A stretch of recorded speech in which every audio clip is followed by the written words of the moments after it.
Today we're doing spicy rice and baked eggs, and I hope you're going to enjoy this one because it's kind of fun, and it's also something that you find in many different cultures, and so you find variations of a theme. This one's got more of a Mexican, Spanish feel to it, but you could do it with changing the herbs and spices and make it anywhere.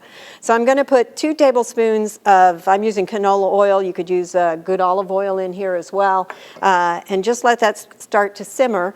And then I've got a medium chopped onion. I think that's good enough. Yep, it's making a nice sizzle for me. 1 jalapeno that's been minced. A clove of garlic, also minced. And our goal here is to get these all stirred together and let them cook for about 5 minutes, but I've got a few more things that we're going to add to it before we do. I've got a teaspoon of cumin, a teaspoon of chili powder, teaspoon of thyme, and then a half a teaspoon of black pepper, and 1/4 teaspoon of kosher salt. We're going to stir those together and let them continue to cook. Because we have so many things in here, we're going to let the herbs or then the spices also develop some of the flavor. We're going to cook off some of the rawness, so we're going to let this go for about 4 minutes. And then we'll come back. The onion should start to become translucent by that time. Okay, I've got a cup of black beans. Now you can either cook your own, you can use canned. Try and drain them fairly well. If you're using canned, also make sure that you rinse them. And then I've also got a half a cup of yellow corn kernels. Now, you can use whatever kind that you want to use. You can use fresh, you can use frozen, you can use canned. Again, if you're using canned, you may want to choose a variety that doesn't have any salt because we've added salt to this already.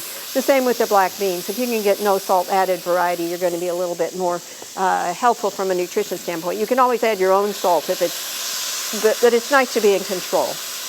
All right, 2 cups of tomatoes, or a 14.5-ounce can, which isn't quite 2 cups, but is close enough. And let that come back up to a boil, which is already done, and we're going to stir in 2 cups of cooked rice. Now make sure that your rice is already cooked at this point, because we've added ingredients that have a lot of acid in them, as in the tomatoes.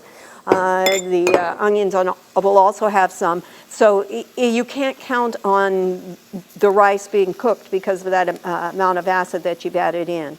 So I'm going to get a little bit different tool that's a little bit sturdier. I want to break that up a little bit more.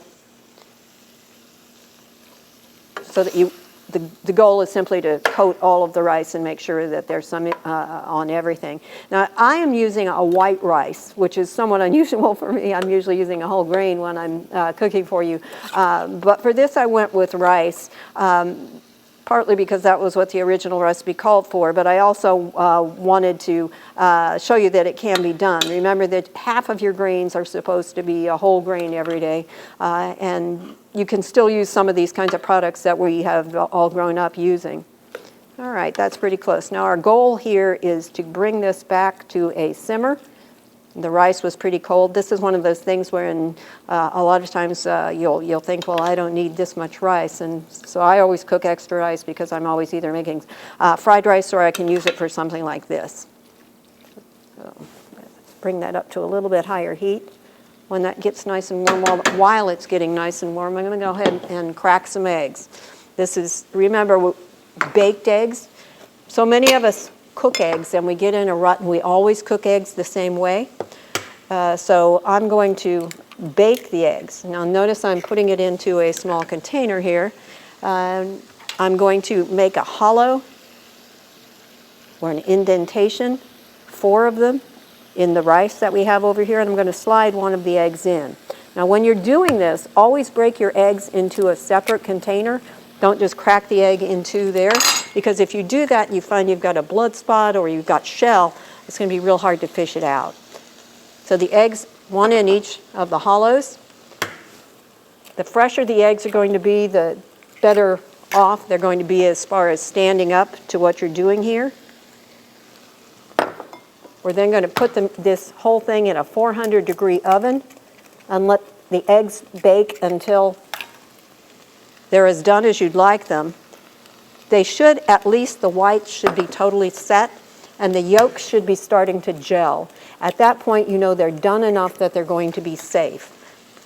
Whether you're doing easy over eggs or sunny side up, as long as the whites are totally set and the yolks are starting to gel, then you're good. As I said, this is going to go in the oven. You don't need to cover it. It's going to bake for somewhere between 10 to 12 minutes, depending on how well you like your eggs done and how your oven's working. So we'll see if I can get this over there. Isn't that beautiful? So you can see that the yolks are still runny, but they're not running. They've started to thicken up to some degree. So I'm going to let that sit for a minute. I've got a little bit more I'm going to do as a topping. I've got 1/4 cup of non-fat sour cream and the zest, half a teaspoon of lime zest, and 2 teaspoons of lime juice. And we're just going to stir those together. And this is going to be a topping on top of this if we get them stirred together well enough. Also on it, I've got about 1/4 cup, 2 tablespoons of cilantro. Now you can leave this off if you choose, both, or you could substitute, if you're one of the people that's not a fan of cilantro, you can substitute Italian parsley. That will work equally well, or you can not do either. All right, this is ready to go. See if I can get this out without breaking the yolk. And this becomes a complete meal again. Or you can have it as a side dish. You could also have this at breakfast if you chose, or at lunch.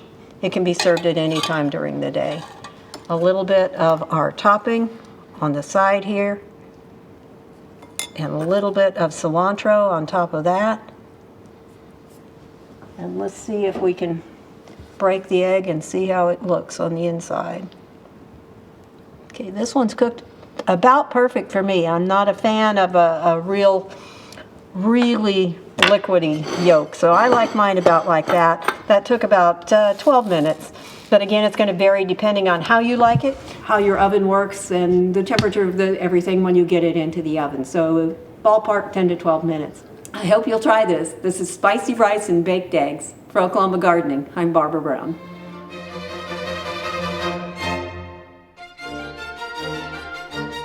We hope you enjoyed this video. It's part of our Oklahoma Gardening YouTube channel. You can also find even more videos on our OK Gardening Classics YouTube channel.